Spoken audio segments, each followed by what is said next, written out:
Good afternoon. It is. And thank you for allowing me to come up. Here's my question. I'm new to this, so it's a new adventure. It's easy. It is. It seems to be. It's better that you didn't hear anything before, because what we said today is the best we've ever said.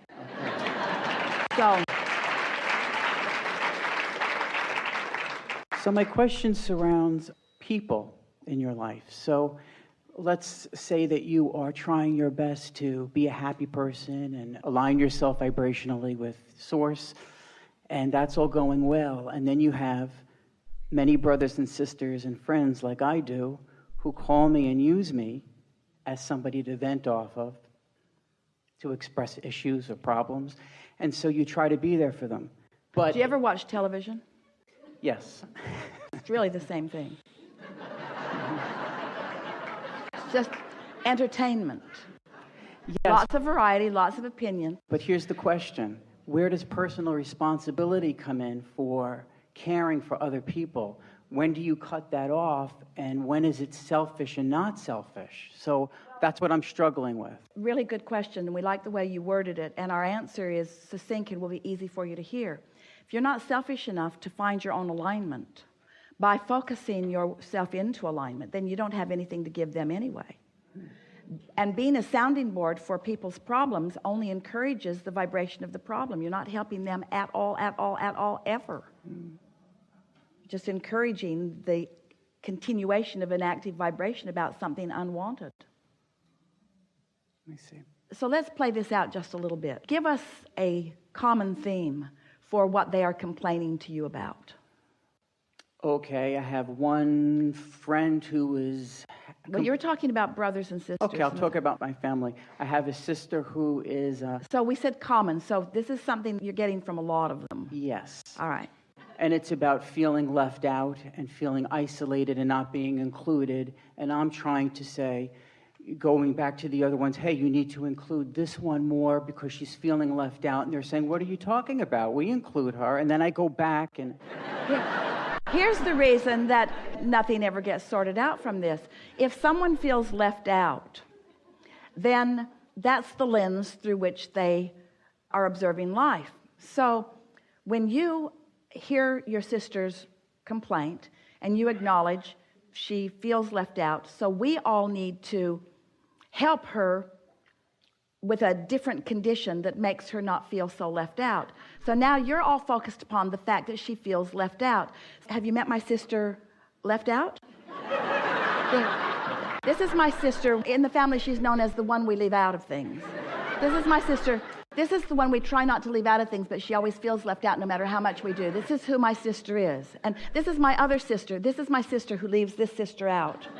This is my sister who leaves it. But this is my sister who doesn't believe that she's leaving this sister out. This is my sister who tries not to leave this sister out, but this sister still feels left out, even though this sister tries not to leave this sister out. We all try not to leave out this sister, but this sister just feels left out all the time.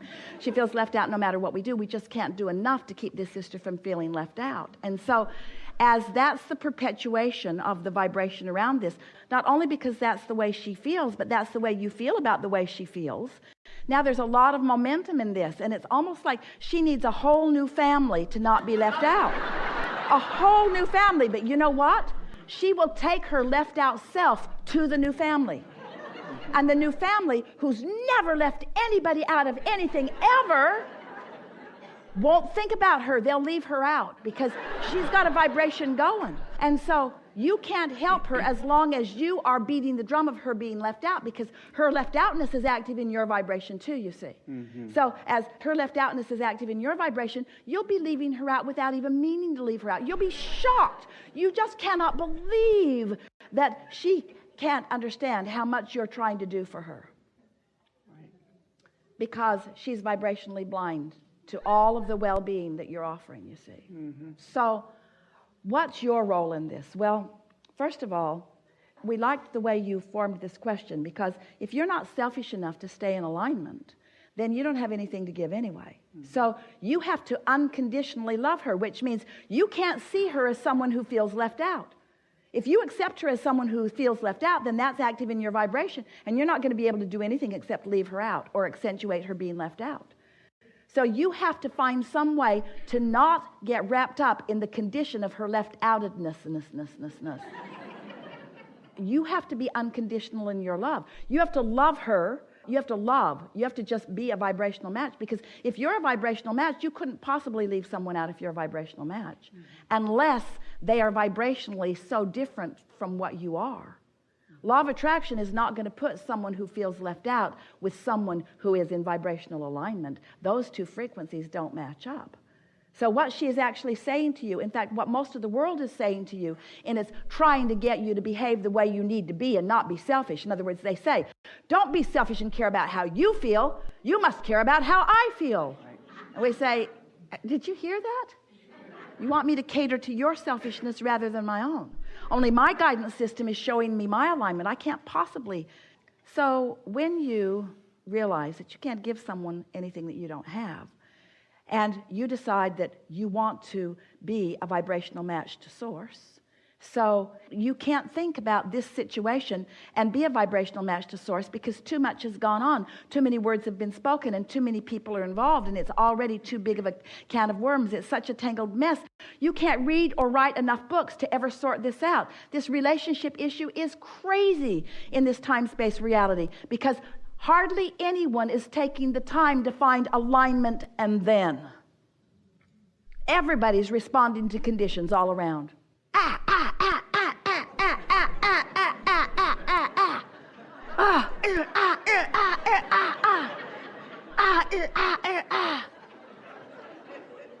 You all need to be different, because I'm having a rough ride over here. You all need to be different. I just can't take it anymore. I need a vacation. I need a different family. I need things to be different. We say, you cannot get there from there. You've finally got to stand where you are and accept that you've put it all in the vortex. Everything that you want is clearly understood. You've got to find some way to turn those thoughts to the things you want to live. You've got to find some way of realizing what you have created. And you can't do it by trying to fix the problems of others. That just twirls you around in vibrations that keep you from ever being happy. And then on your tombstones, every one of you should have written on your tombstones, I tried to make you happy. But did it work? No. Very tall tombstone. I tried to make you happy. I stood on my head in every possible way. Nothing that I did made any real difference, because it turned out it was not my job. It was your job. So I wasted my life trying to do your job instead of doing my job. My job is to find love. And if I can't love you, then I'll think about something more general. Easy to find things to love. It's easy to find a feeling of love. It's easy. It just has to be a high enough priority, you see. And for most, you don't work too hard at it until you get right up against the wall where you don't have other options. As long as you can call somebody and complain, you probably will. Or as long as you can go to some self-help seminar.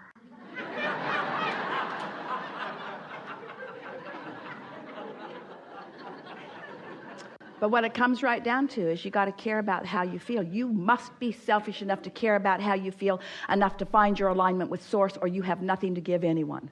So you can tell when you're helping others by the joy that you feel. Right.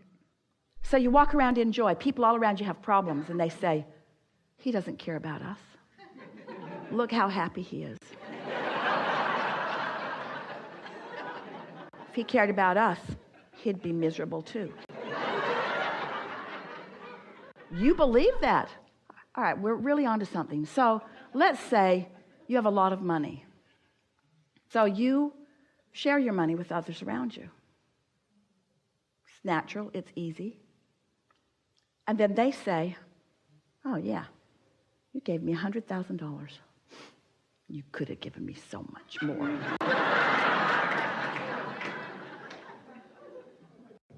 How about this? So just kind of sort of getting you to look at things a little bit. So here you are standing in your place of alignment. And because you are in alignment, all the resources of the world are flowing to you. And so you share your clarity with someone who's confused, and they're mad at you for not suffering with them. Or you share your abundance with them, and they're mad at you for having more than you deserve. So what they're actually meaning, we want you to hear this, because once you get this, something's going to change inside of you that's going to make life easier for you. Most everybody you know, drum roll please, is evaluating your value to them, your gift to them, through your suffering. If you're not sacrificing, it's not a valid gift. Oh yeah, she gave me $100,000, but God, she's got millions. That gift is meaningless. It's not like it was the last dollar she had. That would have been meaningful. So, how dare you find alignment and joy in the midst of circumstances that are troubling? How dare you be happy when someone you love isn't? How dare you? Because so often they are determining your gift to them through your willingness to suffer. And you got to get this turned around, because if you're suffering, you got no gift to give. You can't get sick enough to help sick people get well. You cannot get poor enough to help poor people become prosperous. You cannot become confused enough to bring clarity to a situation. In other words, if you're not willing, if you are not selfish enough to care about the way you feel, the only reason that you could ever feel negative emotion is because your inner being won't join you in the suffering. Isn't that nice to know? The only reason that negative emotion even is realized by me is because I've chosen a vibration that my inner being won't join me in. Inner being, you should come over here and feel bad with me so I don't have to feel bad. But your inner being doesn't, source doesn't. When you stood before Jesus dripping your illness, he did not see your illness. He knew your wellness. He knew it, and he didn't just try to do it in that moment.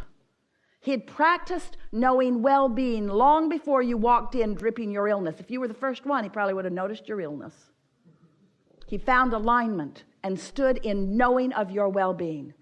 And when you stood before him dripping your illness, he saw it not. Instead, he saw the vibrational version of you. He saw the vortex version of you. He knew the well-being version of you. He was selfish enough to not go where you are. He cannot help you if he goes where you are. That reality already is. All he can do is enhance that reality. Instead, he stood in your new reality. He held the vision of it. And your illness could not abide in his vibration.